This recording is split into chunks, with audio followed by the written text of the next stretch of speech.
Video शुरू करने से पहले एक अनुरोध है, कृपया चैनल को एक सब्सक्राइब कर दीजिए ताकि आगे आने वाली कोई भी डरावनी कहानी आपसे मिस ना हो। धन्यवाद।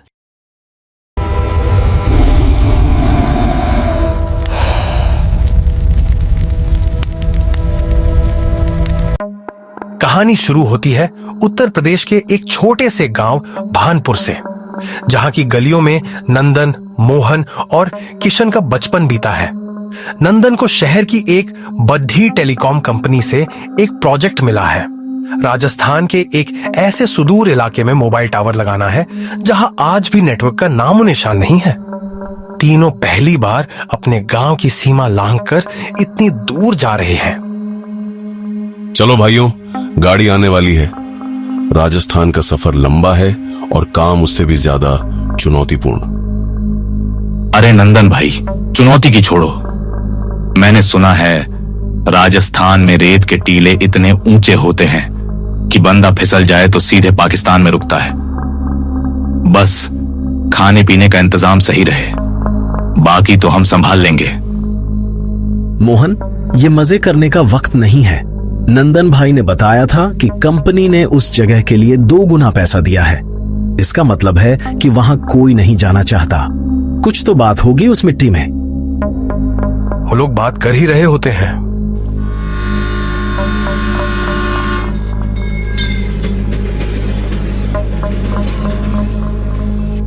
इतने में ट्रेन आ जाती है और वो लोग उसमें बैठ जाते हैं और थोड़ी देर बाद ही ट्रेन वहां से निकल जाती है।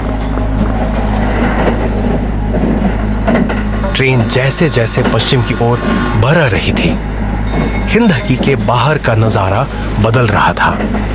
लहलहाते खेत अब सूखी झाड़ियों और भूरे टीलों में तब्दील हो रहे थे।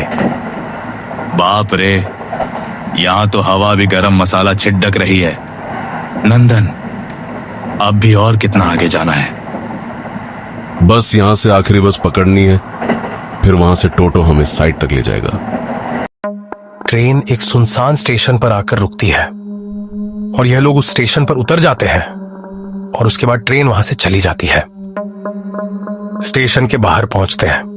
इन लोगों को एक बस मिल जाती है और ये लोग उसमें चढ़ जाते हैं। बस में बैठने के बाद बस धीरे धीरे आगे बढ़ती है। ठंडी हवाएं राजस्थान का यह माहौल और भी खौफनाक लगने लगता है। बस टूटे फूटे रास्ते से चलते हुए एक पुराने बस स्टॉप पर जाकर रुकती है, जहां पर वे तीनों उतर जाते हैं। बस से उतरने के बाद उन्हें एक पुराना चरमराता हुआ टोटो मिला। उसका ड्राइवर एक अधेड़ उम्र का आदमी था, जिसकी आंखें धंसी हुई थी और चेहरा धूप से झुलस चुका था। वो लोग रिक्शा वाले को पता बताने के बाद उसमें बैठ जाते हैं। जैसे जैसे टोटो रेगिस्तान के अंदरूनी हिस्सों में घुस रहा था, सन्नाटा गहरा होता जा रहा था। काका, यहां मोबाइल नेटवर्क नहीं आता क्या? साहब, यहां नेटवर्क की जरूरत किसे है? यहां की हवाएं खुद संदेशा पहुंचाती हैं। पर याद रखना, अगर हवा कुछ बोले तो जवाब मत देना। लो भाई, काका तो शायर निकले। हवा क्या बोलेगी काका? प्यास लगी है, पानी पिला दो। हंसो मत बेटा, तुम परदेसी हो, इसलिए समझा रहा हूं। सूरज ढलने के बाद इस इलाके की मिट्टी अपना रूप बदलती है। यहां रुकने की कोशिश मत करना। जो रात में यहां रुकता है वो या तो गायब हो जाता है या फिर अगले दिन उसकी रूह भटकती मिलती है। यहां छलावा का राज है। छलावा? वो क्या होता है? वो जो है नहीं पर दिखता है, जो सच नहीं पर महसूस होता है। ड्राइवर उन्हें गांव से करीब 2 किलोमीटर दूर एक पुराने घर के पास टोटो रुकता है। वो लोग वहां उतर जाते हैं।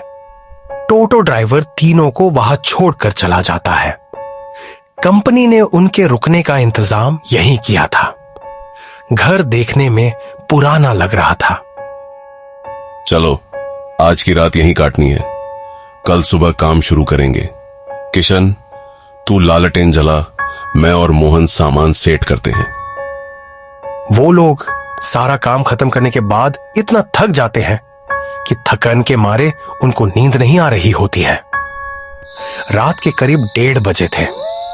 पूरा रेगिस्तान जैसे किसी गहरी नींद में था, लेकिन उस घर के अंदर तीनों की आंखें खुली थीं। अचानक खिड़ धक्की के बाहर से एक आवाज आई। मोहन, ओ मोहन, बाहर आजा भाई, देख मैं क्या लाया हूं। नंदन, किशन, सुना वो तुमने? कोई बाहर मेरा नाम ले रहा है। बिल्कुल वैसी ही आवाज है जैसे गांव में मेरा छोटा भाई बुलाता है। सो जा मोहन, तेरा भाई यहां कैसे आएगा? थक गया है तू, इसीलिए दिमाग खेल रहा है तेरे साथ। रुको, मुझे भी कुछ सुनाई दिया, लेकिन बाहर तो कोई हो ही नहीं सकता, क्योंकि यहां पर कोई और घर नहीं है, सिर्फ मैदान और हम हैं। मोहन हिम्मत करके खिड़की के पास गया।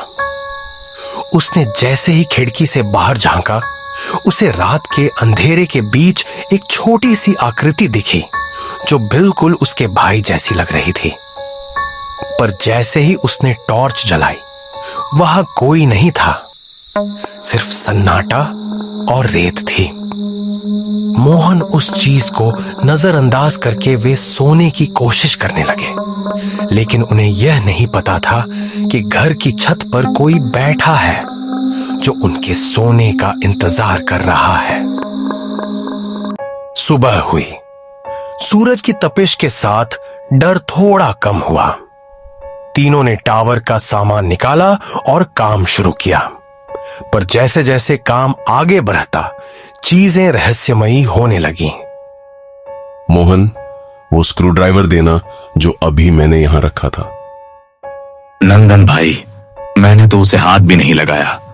वो देखो, वह वहां जमीन पर पड़ा हुआ है। अजीब बात है, वहां कोई गया नहीं तो वो वहां पहुंच कैसे गया? वे हैरान थे, पर काम के बोझ तले उन्होंने इस बात को टाल दिया। दोपहर में एक आदमी उनके पास आया। बड़े लगन से काम कर रहे हो साहब। यहां टावर खड़ा कर दोगे तो शायद हमारी खबरें भी बाहर पहुंच जाएं। जी काका, हम तो अपनी ड्यूटी कर रहे हैं। ड्यूटी ठीक है बेटा, पर इस मिट्टी का भी एक कानून है। शाम के 7 बजे के बाद यहां एक पल भी मत रुकना, चाहे काम अधूरा रहे या औजार छूट जाए, बस भाग जाना यहां से। क्यों काका, 7 बजे क्या भूत की शिफ्ट शुरू होती है? तुम बच्चे अच्छे इंसान लग रहे हो, इसलिए मैंने सोचा तुम्हें बता दूं, वरना 7 बजे के बाद। वह आदमी वहां से चला गया। किशन ने नोटिस किया कि वह आदमी जिस रास्ते से गया, वो रास्ता तो गांव की तरफ तो नहीं जाता है। शाम के 6:30 बज चुके थे। तीनों घर में वापस आ गए थे। अचानक सन्नाटे में एक घंटी की आवाज गूंजी। ठंडी आइसक्रीम, ताजी मलाई वाली आइसक्रीम ले लो। इस रेगिस्तान के बीच में, जहां 2 किलोमीटर तक कोई घर नहीं है, वहां रात के वक्त आइसक्रीम वाला क्या कर रहा है? भाई, मुझे आइसक्रीम खानी है, गर्मी बहुत है। पागल मत बन, खिड़की से देख पहले। नंदन ने खिड़की से बाहर देखा। बाहर कोई इंसान नहीं था, बस एक खाली जंग लगा हुआ आइसक्रीम का ठेला खड़ा था। घंटी अपने आप बज रही थी। देखते ही देखते वह ठेला हवा में गायब हो गया। नंदन को कुछ गड़बड़ लगती है, लेकिन वह कुछ नहीं कहता। अगर उसने यह बात इन लोगों को बताई तो यह लोग अभी के अभी घर जाने की जिद करने लगेंगे। उस रात तीनों को एक ही सपना आया। उन्होंने देखा कि वे एक पीपल के पेड़ के पास खड़े हैं। पेड़ के ऊपर से एक अजीब सी औरत नीचे आती है, जिसके शरीर पर खाल नहीं है, सिर्फ मांस और खून है। उसके हाथ में एक इंसानी सिर है, जिसे वह बड़े चाव से खा रहा है। वह औरत धीरे धीरे उनकी ओर बढ़ती है और कहती है, आज मेरी भूख मिटेगी। अचानक वह तीनों उठने के बाद एक दूसरे को देखते हैं और देखते देखते समझ जाते हैं कि जो मैंने देखा वही इन लोगों ने देखा। तुमने भी वही देखा? हाँ, वो सिर वो मोहन जैसा दिख रहा था। मेरा दिमाग काम नहीं कर रहा है। मुझे लग रहा है कोई मेरे कान में लगातार चिल्ला रहा है, नंदन चलो यहां से, अभी चलो। डर अब बर्दाश्त से बाहर था। उन्होंने अपना सामान जैसे तैसे पैक किया और रात के 3 बजे ही बाहर की ओर भागे। उन्हें उम्मीद थी कि सैडडिस्ट पर कोई गाड़ी मिल जाएगी। जल्दी चलो, उस टोटो वाले ने कहा था कि थोड़ा आगे जाने पर एक बस स्टैंड है। पर रास्ता कहां है? हम तो एक ही जगह पर बार बार वापस आ रहे हैं। वे 1 घंटे तक भागते रहे, पर हर बार वे उसी पुराने घर के सामने पहुंच जाते। ऐसा लग रहा था जैसे ये जगह उन्हें कैद कर लिया है। तभी उनके पास एक बुजुर्ग सामने आए जो कल पानी लेकर आए थे। बाबा, ये क्या बला है? हमें बचाइए। ये छलावा है, ये कोई भूत नहीं, ये एक भ्रम है जो तुम्हें पागल बना देता है। ये तुम्हारी आवाजें चुराता है, तुम्हारे अपनों का रूप धरता है। ये तब तक चैन नहीं लेता जब तक ये तुम में से किसी एक को मारकर उसका मांस न चख ले। क्या हम मर जाएंगे? एक रास्ता है, गांव की तरफ जो सूखी नदी का रास्ता है, वहां से सीधे चलते जाओ, तुम इस जगह से निकल जाओगे। पर एक शर्त है, जब तुम उस रास्ते से जा रहे हो तो चाहे कोई भी तुम्हें पुकारे, चाहे तुम्हारी मां हो या तुम्हारा भाई चिल्लाए, पीछे मुड़कर मत देखना। अगर एक पल के लिए भी तुम्हारी गर्दन पीछे मुड़ी तो छलावा तुम्हें पकड़ लेगा। तीनों ने एक दूसरे को देखा और आगे बढ़ना शुरू कर दिया। वे उस सूखी नदी के रास्ते पर चलने लगे। नंदन बेटा रुक जा, मुझे बहुत प्यास लगी है। ये सच नहीं है, ये भ्रम है। मोहन, अरे मोहन भाई, देख मैं गिर गया हूं, मेरा पैर टूट गया है, मुझे छोड़कर मत जा। नंदन, वो मेरा भाई है, उसकी आवाज बिल्कुल वैसी ही है। मोहन, साथ मत छोड़ना, वो छलावा है। अचानक एक बहुत तेज हवा का झोंका आया। नंदन बचाओ, मुझे कोई जमीन के अंदर खींच रहा है। पीछे देखो नंदन, प्लीज। नंदन रुक गया, उसका शरीर कांप रहा था। मोहन, नहीं, आगे बढ़ो, ये उसकी आवाज नहीं है। नंदन ने अपनी पूरी हिम्मत जुटाई और पीछे नहीं मुड़ा। वह और किशन पागलों की तरह आगे भागते रहे। पीछे से मोहन की चीखें धीरे धीरे जानवरों के गुर्राने की आवाज में बदल गईं। एक भयानक आवाज गूंजी और फिर सब शांत हो गया। किशन, हमने उसे खो दिया। नंदन, अगर हम मुड़ते तो हम भी नहीं बचते। वो छलावा मोहन को ले गया। नंदन अपने गांव वापस आ गया। उसने कंपनी की नौकरी छोड़ दी। वह अब किसी से बात नहीं करता। वह बस खिड़की के पास बैठकर शून्य में ताकता रहता है। गांव वाले पूछते हैं कि मोहन कहां गया, तो वह बस इतना कहता है, वो अभी भी वही है, रेगिस्तान में।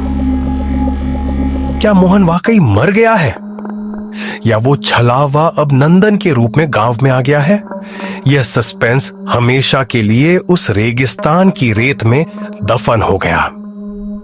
अगर आपको यह कहानी पसंद आई तो हमारे चैनल को सब्सक्राइब करें और इस वीडियो को लाइक करें।